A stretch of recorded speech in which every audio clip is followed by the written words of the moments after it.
Hey guys, this is Chester. I believe it looks like, yep, it's got to be Chester with his broken leg over there. He can run. He's been here. This is the second time I've seen him today, and I saw him yesterday, and he's a big rabbit too. But he's hanging in there, and I'm thinking that possibly because it is so cold. I mean, we had 35 to 50 below wind chills lately. That might be a good thing because he's probably less likely to get an infection, I hope. So if it heals up, he might be all right. And it's been, what has it been? The first time I saw him was Monday, and this is Friday. And he's gobbling down, and he can still run pretty fast. So I'm really hopeful. I was very distressed when I first saw him. And there's other rabbits coming around here right now. They chase each other out of the seed area there. It's usually one at a time. They aren't good at sharing. And so he hasn't been coming like when no one's around or anything either. And he's but his way down in there. So hopeful for Mr. Chester. And I had a hamster when I was a kid. This is going to sound terrible, but I had him out in some taller grass and stuff, and he got underneath me, and I went back down and sat on him and broke his leg. And his foot stuck out perpendicular, just, or at a 90-degree angle, just like Chester's is doing. And he lived for years and years and years with his crippled leg, and he was father to many, many litters of babies. So I'm hoping that Chester will be this lucky too. Of course, we don't even know if this is a boy or not, but anyway, see, he looks pretty darn healthy, and it's really cold out there today. And he's just gobbling away on some seed before somebody, decides to come down and chase him out.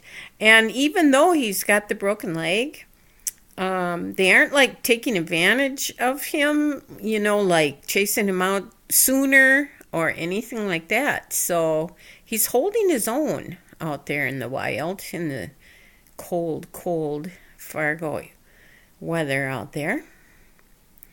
They're getting down to the small seed now, which is what the grouse prefer.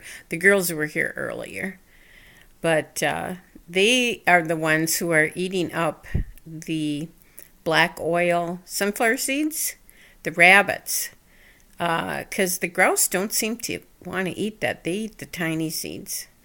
And they clean it out. I mean, there's nothing but rabbit poop left in the mornings. There's nothing. And I put out a couple of cups worth of seed down there, and they managed to, just get every little bit of that is gone. It's wiped out by the time morning comes. Sometimes by the time I'm shutting the curtains at night. So, especially when it's really cold, like it is now. They're pretty much getting down to the end of it already, and it's not even dusk yet. Oh, here comes another guy I see over there. Well, there he went. And see, he moves. He gets around. And here comes somebody else. He's going to search and search for what little seeds are left. Not a lot left, is there? You got to work at it. Gotta search for those little tiny seeds. I love when they dig like that.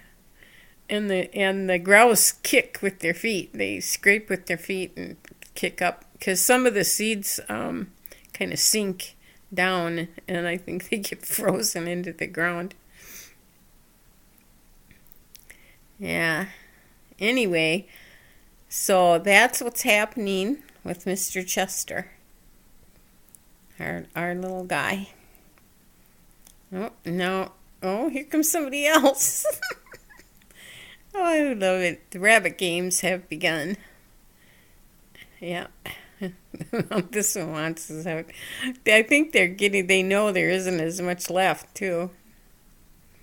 So, see, that's a good sign. They didn't come butting in, when Chester was there. He's a big rabbit. And I think they don't notice that he has a broken leg. I don't think. Oh, I see ears over. Someone else is coming. Yep. It's not too often that there's two of them down there at a time, because they usually end up chasing each other out.